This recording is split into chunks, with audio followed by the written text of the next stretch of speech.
Hello sports lovers, I'm Med and this is Africa's first choice online sports portal. Today's content is about Joyce saying he's not surprised Anthony Joshua is not calling him out, or Anthony Joshua isn't wanting to face him or his team. Now, he granted this interview to IFL TV. So let's have a listen to a snippet of this interview and I will be back. His promoter, Eddie mentioned that he's going to have a warm-up fight, then fight Dillian White in the summer, and then look for a Fury or Wilder towards the end of the year. But your name sort of doesn't get brought up. You surprised by that at all? I'm not surprised. When has it been brought up previously before the Olympics? You and AJ did have a bit of back and forth online. I do remember that. Yeah. Thank you for sticking glued to Africa's first choice online sports portal. Now, in listening to this interview, I want to take this from two perspectives. The first perspective I want to take this is from a boxing fan perspective. As a fight fan or a fight lover, I want to see the best fight the best. And the best in the heavyweight division right now, without a doubt, it's Tyson, the Gypsy King Fury, and Alexander Usyk. They are purportedly in negotiation for a fight March or April maximum.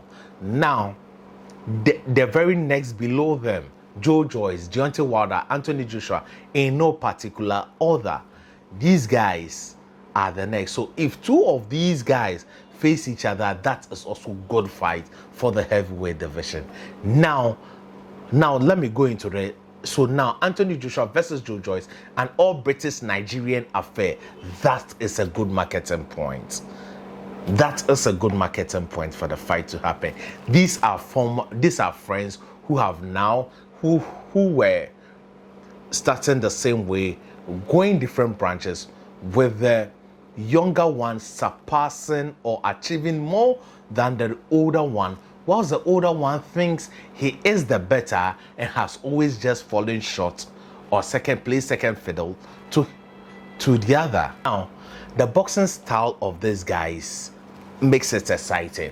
Joe the Juggernaut Joyce is a come forward, aggressive boxer who keeps popping his jabs and taking your punches with his head. So that makes it exciting.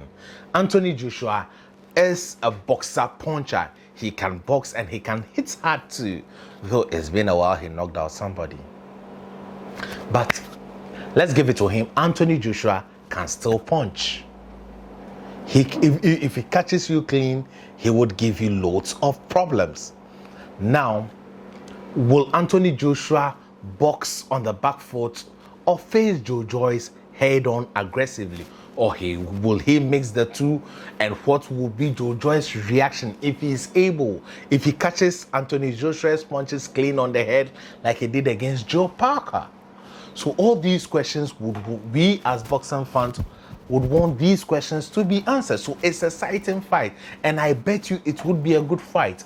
But this is where the main question comes in. What does Joyce bring on board? Joyce brings nothing on board besides his WBO mandatory position. That is all. Joyce brings on board his WBO mandatory, which is third in line. The WBA, the IBF, then the WBO in that particular order. And if one shot is being called at a time, that is 3 years. It will take the WBO mandatory to have a shot. So that is 2026. All things being equal, that is. But in boxing, we know nothing is guaranteed. So Joyce does not bring much on board. If I was Anthony Joshua, I would rather face a Daniel Dubois who is next in line, fight him for his mandatory position, beat him and be back in title contention. That is what I would do. I wouldn't go for Joyce. Besides, he brings no. I don't think Joyce has even made $3 million from a particular fight. He hasn't generated, but Anthony Joshua is generating way above $50 million or 40 million pounds. So you don't bring anything to boost the economic value of the fight for both of them to reap. If this fight happened, Anthony Joshua would be the crowd puller. 90% of the people in the stadium or in attendance or buying pay-per-view would be buying in order to watch Anthony Joshua, not Joyce. So Joe Joyce brings little economic value in this particular fight. So higher risk, low reward. If I am the manager of Anthony Joshua, I wouldn't take that fight. Because if Joe Joyce was bringing in, let's say his last purse, he was earning about $10 million, then we are looking at a higher value. Even if Anthony Joshua loses and makes it 3 losses in a row, that is even good. But Anthony Joshua has stated, Eddie Hearn has stated his way of comeback for Anthony Joshua, which I did a video about. You can click this link and watch that particular video talking about this. Don't forget to subscribe to my channel, press the like button, express your views in the comment section, and share so others can enjoy. Thank you. Now, Joe Joyce's economic value is way below what Anthony Joshua is paid right now. So for this reason, this fight cannot happen. And Joe Joyce knows that this is the reason why the fight will not happen. Not because Anthony Joshua is afraid of him, but the value of the fight, Joe Joyce, does not add nothing much to the fight. So this is my take. Thank you for watching. Stay positive. Remember, there is no limit to greatness.